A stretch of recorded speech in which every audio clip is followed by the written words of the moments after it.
lass uns das einfach Down on the City Surfers nennen. Und es war wieder so ein Joke von Malte, der irgendwie nicht so ganz ernst war. Aber wir hatten so irgendwie die Schnauze voll von Namensuche und irgendwann waren wir so, ja, okay, gut, whatever, fine. Okay, alles klar, also heißen wir das Down on the City Surfers.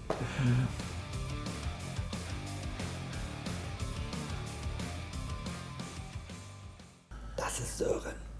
Sören ist unser Schlagzeuger. Und das ist mein Bruder. Egal, was ich sage, es wird irgendwelche Wunden aufreißen. Das ist Christian Kretschmer, Gitarrist und Sänger der Ducks aus Hannover. Christian ist wunderschön, intelligent und sehr schnell auf seinem Skateboard.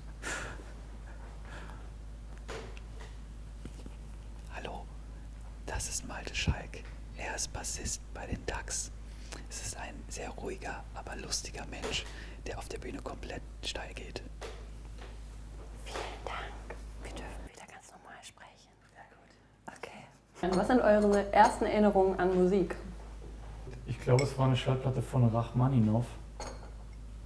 Auf jeden Fall fand ich diesen Klang und diesen Sound von dieser Schallplatte total stark.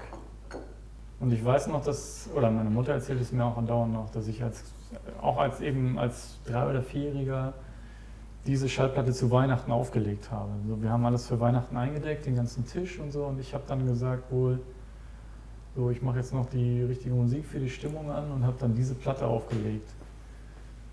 Und ich glaube, mich zu erinnern, dass das der erste Moment war, wo ich Musik ganz bewusst wahrgenommen habe. Aber das war das erste Mal, dass ich so dachte, boah, cooler Sound. Danke. Ich glaube, das ist Porzellan, oder? Bracelet? Ja, Ja, genau. also, Von dem Song You Can Call Me Earl, weil da ist eine Basslinie. Aber damals dachte ich schon, Alter, das ist so geil, das klingt so toll. Da habe ich mir ganz nah an die Boxen gelehnt, weil im Auto haben wir nicht so laut Musik gehört, weil ich auf dieses Bass-Solo gewartet habe. Und das ist auch echt so eine meiner ersten Erinnerungen, die ich an Musik habe. Danke. Ja, erste Erinnerung an Musik. Schwer zu sagen, dass wir alle zusammen immer zu allem gesungen haben. Also wenn wir irgendwo unterwegs waren im Auto, ich glaube die Prinzen, da war ich noch richtig jung. Wir waren alles so Kids und waren zusammen irgendwo hin und meine Cousins waren da und wir haben uns alle aufgeteilt in Harmonien und die Prinzen-Songs alle zu singen. Und da war ich, keine Ahnung, bestimmt 4 oder sowas, also komplett, oder 5, weil ich habe alles ältere Geschwister. Das hat mich auch sehr geprägt. Ihr heißt Ducks, Down Under City Surfers. Und die Frage ist, wie seid ihr zu diesem Bandnamen gekommen? Ja, also wir machen ja so Alternative Rock, grungig und es war super wichtig, so einen richtig guten Namen zu finden, der so perfekt passt zu dem, was wir machen und so voll tiefe Bedeutung hat. Irgendwann war Malte so, hey, lass uns das einfach Down on the City Surfers nennen. Und es war wieder so ein Joke von Malte, der irgendwie nicht so ganz ernst war. Aber wir hatten so irgendwie die Schnauze voll von Namensuche und irgendwann waren wir so, ja, okay, gut, whatever, fine. Okay, alles klar, also heißen wir das Down on the City Surfers. Und dann ist uns aufgefallen, dass wir unser erstes Demo-Tape Duct Tape nennen können, wenn wir Ducks heißen. Down on the City Surfers in kurz und da hießen wir Ducks. Okay, ja, geil. Denn Duct Tape hält die Welt zusammen, ganz klarer Fall. Ja, auf jeden Fall. Wo findet ihr denn die besten Inspirationen für eure Musik? Unter der Dusche. 100%ig. Okay. Also auch von meiner Seite auf jeden Fall unter der Dusche. So 90% von dem, was ich beigetragen habe zu den Songs, ist definitiv unter der Dusche entstanden. Das ist super kreativ, da kann man einfach so, da hat man alles im Kopf plötzlich, das ist total crazy. Und der Sound in der Dusche ist einfach auch ziemlich Der nett. ist cool, ja, das stimmt. ich glaube, ich habe es manchmal einfach so mitten am Tag völlig random. Ich laufe gerade zum Edeka oder irgendwo hin und bin dann so, ich muss schnell mein Handy rausnehmen und das aufnehmen. Ich hatte schon ein paar Mal das Gefühl, ja, okay, ich habe jetzt eine coole Idee. Wenn ich gleich wieder zu Hause bin, dann nehme ich das kurz auf und dann war es eben wieder weg. Manchmal höre ich Songs von früher, so aus der Zeit um 2000 rum, als New Metal so nach Deutschland geschwappt ist. Und irgendwie hole ich noch viel Inspiration aus der Zeit, weil die, glaube ich, mich auch musikalisch sehr geprägt hat. Dann muss ich das gleich irgendwo reinsprechen oder so. Und dann Wer ist von euch das Herz und wer ist der Kopf der Band? Also Malte ist auf jeden Fall Stimme der Vernunft. Ja, Ganz klarer Fall. Ja. Ich meine, Herz habt ihr wahrscheinlich alle für die DAX, genau. Ja, auf jeden Fall. aber ich glaube, wenn man es so auseinanderklamüsert, dann würde ich uns beide so auf Herzseite. Wir wollen manchmal einfach ein richtig fettes Wohnmobil kaufen und ein Tonstudio reinbauen. Und wenn wir unterwegs sind, Songwriting, das ist immer so, das müssen wir jetzt machen. Und Malte kommt dann immer, ja, ich habe gerade aufs Konto geguckt und war locker 15.000 Euro zu wenig oder so. Und das geht halt einfach nicht. Ich glaube, irgendwann wollten wir uns einen Nightliner holen, irgendwie so, den wir richtig So einen günstig Doppeldecker. gesehen haben. Und waren so, oh, das wäre so geil. Und die Realität kommt dann relativ schnell, dass das nicht Ja, genau. Ich habe nach eurem Konzert hier in Hannover mich mit ein paar Menschen unterhalten und habe mal gefragt, was die euch denn gerne fragen wollen. Ich fange mal bei Malte an. Okay. Wie viele Bassplayer können länger Headbangen als du in Eingrenzung Hannover? Ich will jetzt nicht einfach behaupten, keiner. Das kommt total arrogant rüber. Das ist in Ordnung. Das darfst du gerne machen. Also dann glaube ich, dann bleibe ich bei. Ich habe noch keinen gesehen, sagen wir mal so. Also ja. Es hat damit angefangen, dass ich mal frisch geschoren vom Friseur zum Bassunterricht gekommen ist und mein Basslehrer hat seinen Stuhl genommen, ist dann auf mich losgegangen und hat gesagt, du wirst nie ein guter Bassist, wenn du mal zum Friseur rennst. Und dann dachte ich mir so, eigentlich hätte ich Bock wegzubangen. Ja. Also ich habe auch teilweise in Kirchenbands gespielt, da habe ich es gelassen, aber alles andere habe ich vom ersten Tag an Bass gespielt und geheadbangt. Okay. Ist euch das aufgefallen, ob da ein Prozess war, wie sich der Sound dann entwickelt hat? Weil ihr seid ja zusammengekommen in der Jugend, habe ich das richtig? Genau. Ja, ich habe Malte das erste Mal getroffen in einer Jugendband tatsächlich, also wo ich noch ziemlich jung war. Ich glaube, ich war 12. In der wir alle mal gespielt haben. In der wir alle mal gespielt Zu haben. unterschiedlichen Zeiten. Genau, und da bist du auch schon immer wieder mal abgegangen. Das weiß ich noch. Ich weiß nicht, inwiefern so progressives Schleudertrauma das Spielen beeinflusst hat von dir, aber ist auf jeden Fall jetzt sehr gut. Dann habe ich an Sören.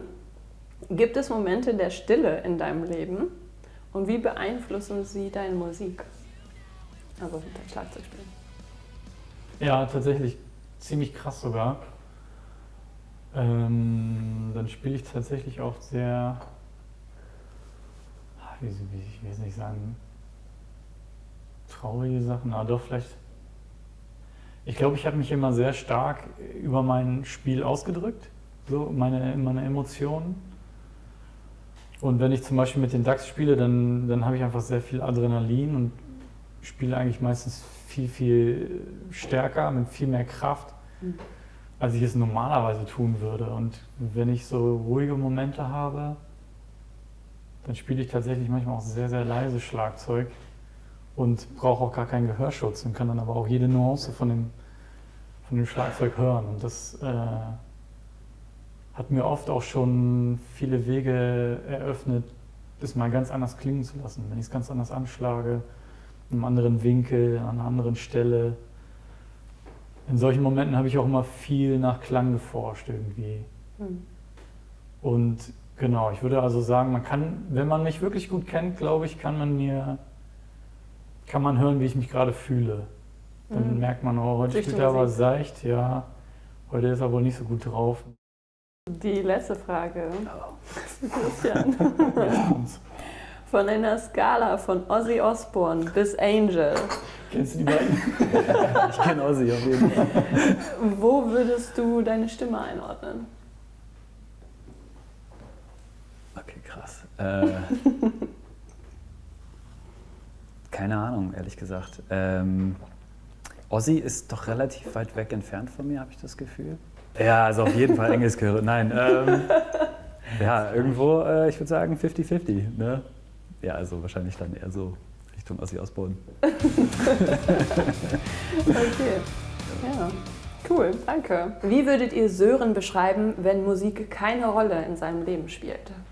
Schließt das eine andere aus? Also wenn ich keine Musik machen würde, dann würde ich auf jeden Fall irgendwas Technisches noch mehr machen. Ich glaube, Malte hat es ja schon erwähnt, ich habe ja ursprünglich mal Kfz gelernt und hatte also viel mit Autos zu tun. konnte mich mit Autos aber nie so identifizieren. Ja, ein Familienmensch, das stimmt ziemlich gut. Und Sport, ja, wahrscheinlich würde ich mehr Sport und irgendein technisches Hobby mehr suchen. Okay. Wie reagiert Malte, wenn ihm jemand fragt, warum man eure Musik hören sollte? Er läuft weg. Also ich würde wahrscheinlich irgendeinen Blödsinn sagen, der eventuell auch gar nichts mit der Frage zu tun hatte. Ich Okay. denke, also allein schon, weil ich sehr schlecht darin bin, so mich selber zu bewerben, wäre es, glaube ich, für mich schwierig, auf diese Frage ernsthaft zu antworten. Man merkt oder man spürt hoffentlich die Lebensenergie, die wir in unsere Musik stecken und auch die Emotionen, die wir versuchen damit auszudrücken. Viele unserer Texte sind einfach Verarbeitung von alltäglichen Situationen, Beziehungen. Und ich glaube, viele unserer Zuhörer können damit wirklich gut identifizieren.